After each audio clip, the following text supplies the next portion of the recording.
We are planning on concluding today. Hopefully, we're going to conclude with the discourse that I think has moved many of us. This discourse has been quite thought-provoking. I call it, you're not displaced, you're dispatched. You're on a mission. And that paradigm shift, to realize that I'm not here to just get comfortable and enjoy myself, but I'm actually on a mission, that's a big paradigm shift. And we got into a beautiful conversation about what is my mission. Really beautiful conversations that we had. Chuck, we covered ground over there, right? Really covered ground in what is my mission. And, I think you might spend the rest of your life trying to figure out what is your mission. I think at this point, we've got the general mission of our generation, the general mission of Jewish people in general, the general mission of humanity. There's different layers here. And then there's my mission. And there's different layers of my mission, which is my purpose upon this earth. So why am I here, right? By the way, I'm going to give you some more clues on what your mission is upon this earth. Michael just joined us. We're talking about the fact that we're on this earth, not just to relax and kick our feet up when we have enough money or resources to do so, but we're on this earth for a purpose, for a mission, right? So now I'm going to give you two more clues about what is your particular mission. You ready? You're talking to me or people? Yeah, I'm talking to you. Oh. Talking to me. Vinny, So if you want to know what is your mission, there's a very interesting, thank you, Winston, for posting the text. Number one is you have to realize that whilst your conscious soul is not aware of what your purpose is upon this earth, your unconscious soul is aware. So your conscious mind doesn't know why you didn't get the memo of why my soul was sent to this world. But your soul does subconsciously know what that is. And therefore, remember, we have two souls. We have not one, but two souls inside of us. We have a godly soul, we have an animal soul. You didn't know that? So you got to come more often. You just learned something. Michael. I've been asking Hashem every morning to put my soul back in my body. That is incorrect. Actually, no, it's not incorrect. It's not incorrect. No. It's not incorrect. You're 100% right. You have two souls. One soul is the biological soul. It's the animal soul. I don't ask for that. you need it. It's an interesting conversation here, but it's the godly soul. It's the godly soul. That's the one you're asking for. Absolutely. And if you want, there's a beautiful prayer in the prayer book, page 5 in the prayer book at the bottom. Very nice. Thank you, God, for restoring my soul within me. I appreciate it. Let's see what I can do with it. Exactly. Thank you for trusting in me. 100%. So you have two souls. Now, these two souls, one is a godly soul, wants to do the mission. The other one is the animal soul, which just wants to be an animal. It's not bad. He just wants the narcissist, just wants to do his own thing. Wants to kick his feet up and do his own thing. So there's this tension within us. So if you ever felt a little conflicted, you're normal. It's okay to feel conflicted, right? So now, the animal soul actually knows what your mission is. Yeah. You just said it doesn't. Resistant. It subconsciously is aware. Not consciously. You're not conscious of it. Your brain, your mind is not aware. Subconscious. It's subconscious, exactly. So your animal soul might know. Let's say your soul might have come down to this earth in order to honor your parents. Maybe that was your mission. Maybe in a previous lifetime you were very mean to these people. You needed to be born to them as children so you can honor them. Maybe that's your mission. Maybe your mission is to serve your community. Maybe your mission is to give money to a poor person somewhere in an airport in Azerbaijan. I don't know, whatever your mission might be. I don't know. Right? Now, your animal soul knows what that is. So what's your animal soul going to do about that? The animal soul is going to try to obstruct your ability to fulfill that mission.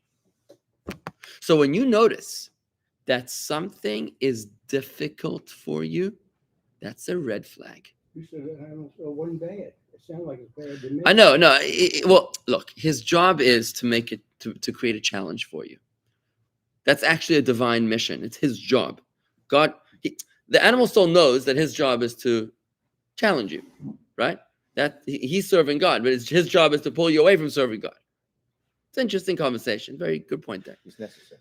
It's necessary, right? So when your animal soul tries to convince you away, pull you away, make something difficult for you, that's a red flag for you to realize that might be an indicator for what my mission is.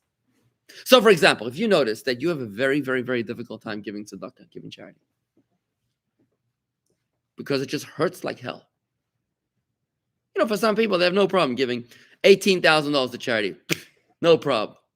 For another person, giving $18, the guy would rather bury himself. You ever seen people like this? Yeah, you got people like this. You look at them and like, if you ask them to assist in some project, they turn red. They don't know what to do with themselves. They're embarrassed. They're uncomfortable. They're hyperventilating. You want to call a doctor. You know what I'm saying? Some people, it's very, very difficult for them. Another person is no problem giving charity. No problem. But you ask him to be nice to his wife, can't do it. Can't do it. Yeah, can't do it. You see what's going on in here? That guy just can't be nice to his wife. And you look at him, what's wrong with you, man? Why can't you speak nicely to her? Just can't do it. That might be your mission. So the message here is the first message. What's your mission upon this earth? The number one is think about what's difficult for you. So if you have, it could be anything. If you have a problem with a food that you can't control your food addiction. Substance addiction. Maybe you're a narcissist. Maybe you just can't make space for other people. That might just be your mission. But shouldn't it be missions? You have more than one mission. Yeah, exactly. I'm just trying to simplify it to keep it simple. But yeah, there's multiple layers of missions. Now, second point I want to share with you, another little retro engineering here to help us understand what is our mission upon this earth. And again, I'm not making this stuff up. This comes from Chassidus. So just don't take it from me, Dovid. This is coming from Torah, from Chassidus. Second clue to your mission is remember, you're sent to this world. You're not displaced, you're dispatched. You're not just forgotten about and just dumped somewhere. You're sent there on assignment. So when God sends you on assignment, he gives you the tools that you need to fulfill your assignment. So look at your skill set and try to see what your talents are.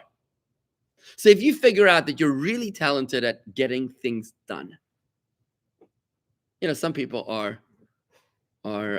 just chronic procrastinators. I wanted to procrastinate, but I couldn't get around to it. Right? Right? Another person, I think I can identify with this one. I pray to God, I say, Lord, give me patience and give it to me now. I want it now. Right? You just don't have any patience. Right? So each person, you have certain strengths. You might be a person that can get things done. You might be a person that's very patient and able to listen to other people. You might be a really good listener. To be a good listener is a big skill, right? You might be a person that it knows how to connect people. You might be an abstract thinker. You might be a writer. You might be a singer. You might be an entrepreneur. You might be, I don't know, just a reader. Whatever the heck is your talent. Think about it. That's your skill set. That's your toolkit. That's going to be another clue to help you identify what your mission is. But to try to tie this all together, I want to just try to finish the discourse here today by saying the following. By saying that in general, our mission is Torah and mitzvahs. Torah and mitzvahs. What does that mean? Torah is to study Torah at every opportunity. That's your mission. To study Torah at every opportunity and to fulfill all 613 commandments. By the way, the Arizal says, Arizal was the great Kabbalist of Tzafat. We went to visit him, Michael and I, remember? Maybe Michael was also there. Went to Israel. He's in Tzfas. He lives in Tzfas, in the cemetery. Passed away 500 years ago. I want to be remembered 500 years from now. It was midnight. We went over to his grave at midnight after dinner, after a great dinner. And Mike says to me, he says, I wish somebody will come to visit my grave at midnight 500 years after I die. Talking about making an impact, right? And an impression. Right, that's quite impressionable. So the Arizal is a very, very influential character in Jewish history. Great Kabbalist. He says that the mission of every single Jew is to fulfill all 613 commandments. And if you died before finishing the whole checklist, guess what happens? That's why you have to reincarnate to come back to this world. Your soul needs to. You learned something else today, huh? Look at that, 2 for 2, Michael. Right? 600. It's not so hard. It's not so hard. There's only 271 of them that you can actually do today. What about the mitzvahs that we don't do anymore? There's only 271, I think, approximately, that you can actually do today. You were probably alive, you and I, in a previous lifetime when we could do those mitzvahs. During temple times, when there was a Jewish king, and so on and so forth. So we've already done probably 96% of that list. So we don't have to sacrifice any lamb. No sacrificing, Michael. Before you do that, though, it's going to require permits. Don't do that. We got a new barbecue out back, right? Right. So So in general, you got to fulfill the 613 commandments, right? And if you passed away before, you're gonna have to come back. Somebody was emailing with me last night, and he was very, very upset. He says, Rabbi, you talk about everything's gonna be good in the end, but what about the Holocaust? And what about the people that died and the people that perished? Right, October 7th. How many times a day you think I get asked that question? So I said, look, as Jews, we believe that death is not the end. That's a major paradigm shift. There's a presumption that death is the end of the road. And if they died, it's all over. But the Arizal tells us it's not the end of the road. Reincarnation, your life is not your kneecaps or your elbows or your pancreas. Your life is your soul. That's your character, your personality, your loves, your identity. It's kind of like, I got a new computer. My computer died, right? This one it's on its last breath. So what's happening? Apple's awesome. You buy a new computer, arrives within like 12 hours, and you push a button, and everything from this computer goes to that computer, and bam, it's like nothing changed. It's awesome, right?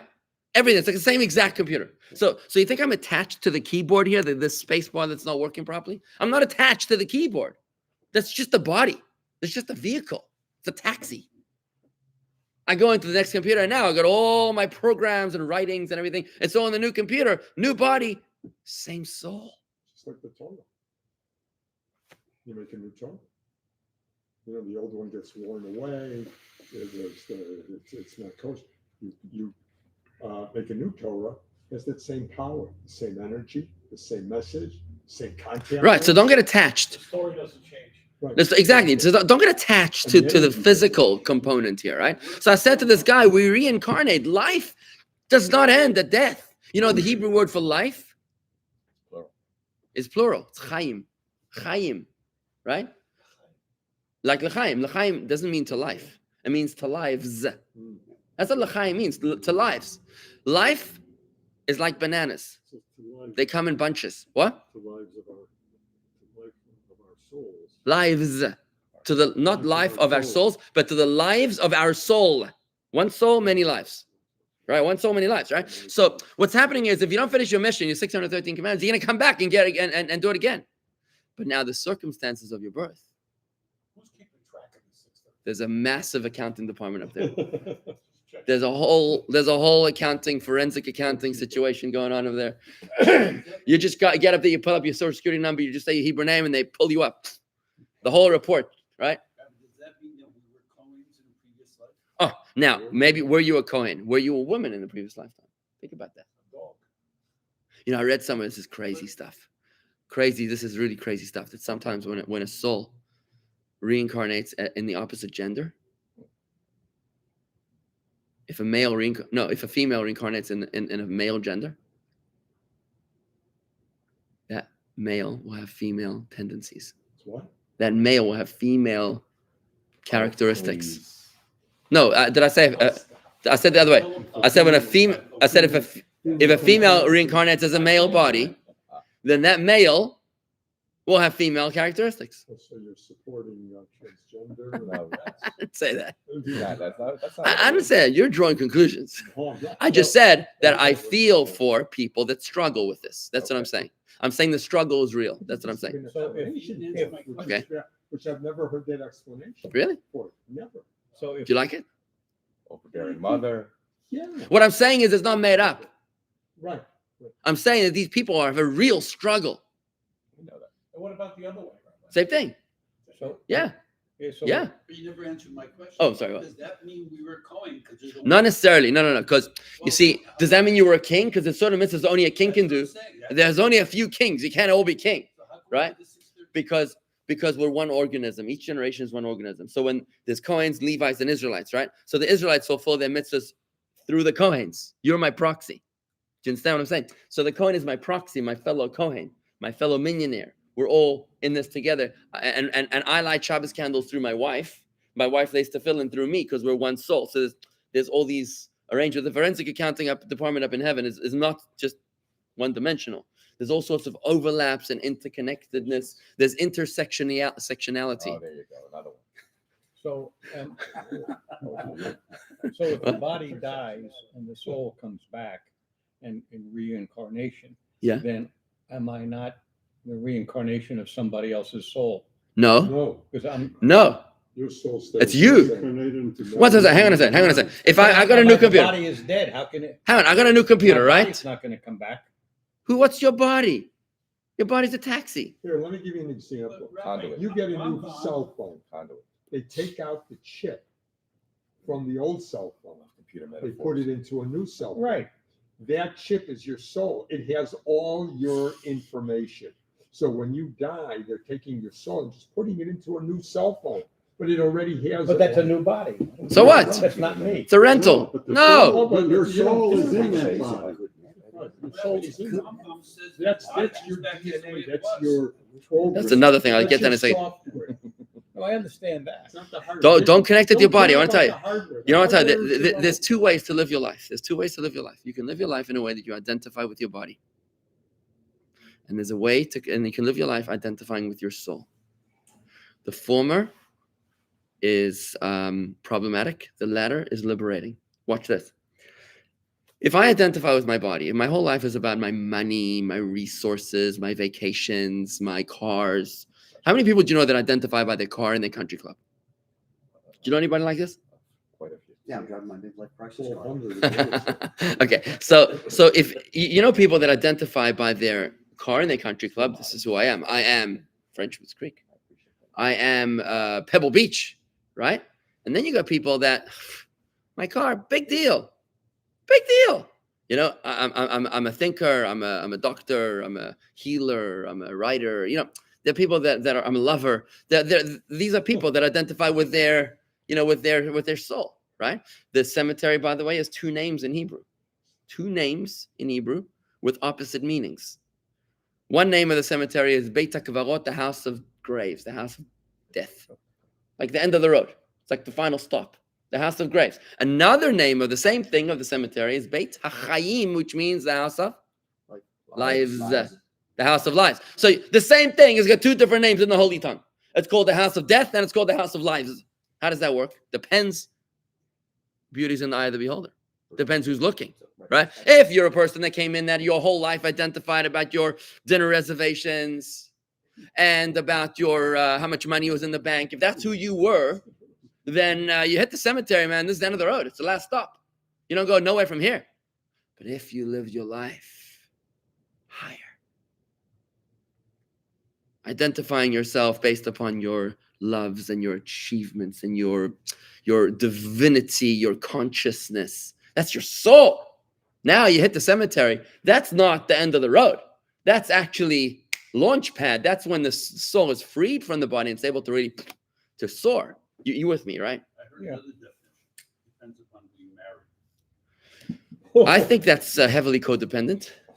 Would you identify the speaker? Seriously, why do you think? Why do you define yourself based upon who you marry? Would you? If you had a Because bad it's the other marriage, half of it's yourself.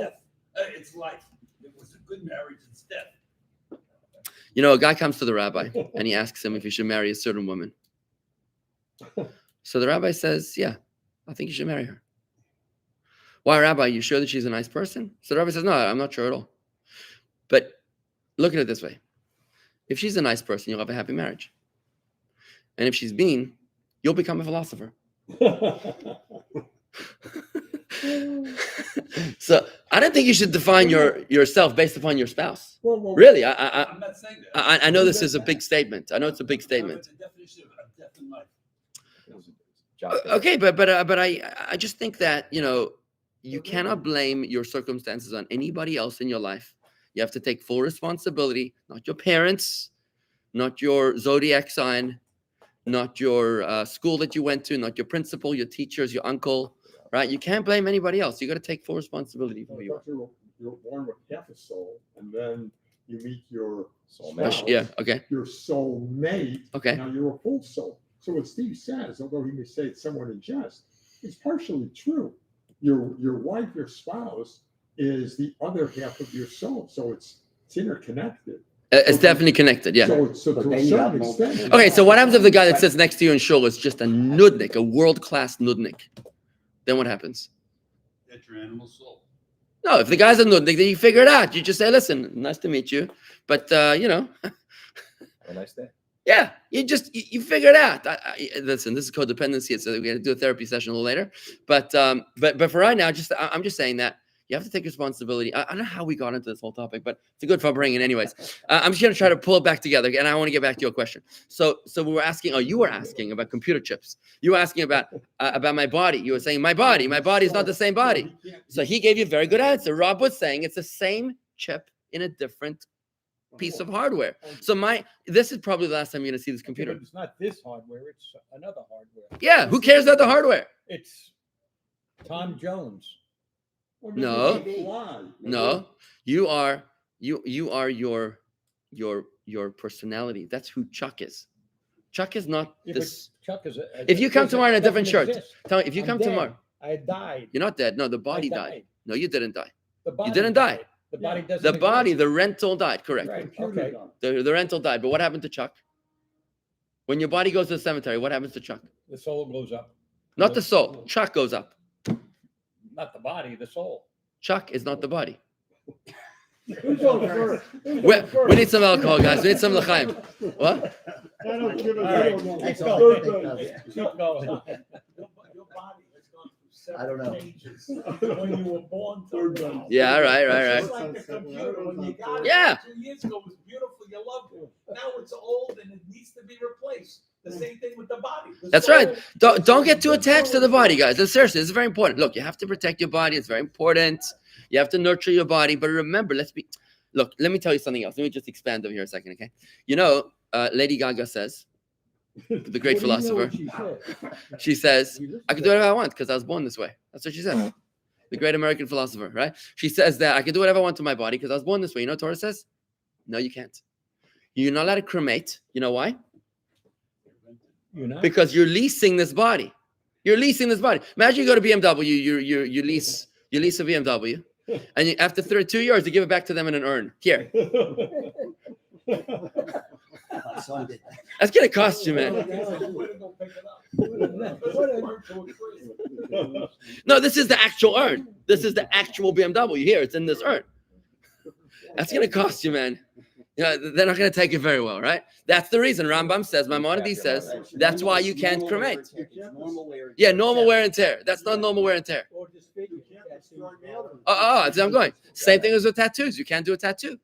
Why would the Torah tell you can't do a tattoo? What does the Torah care?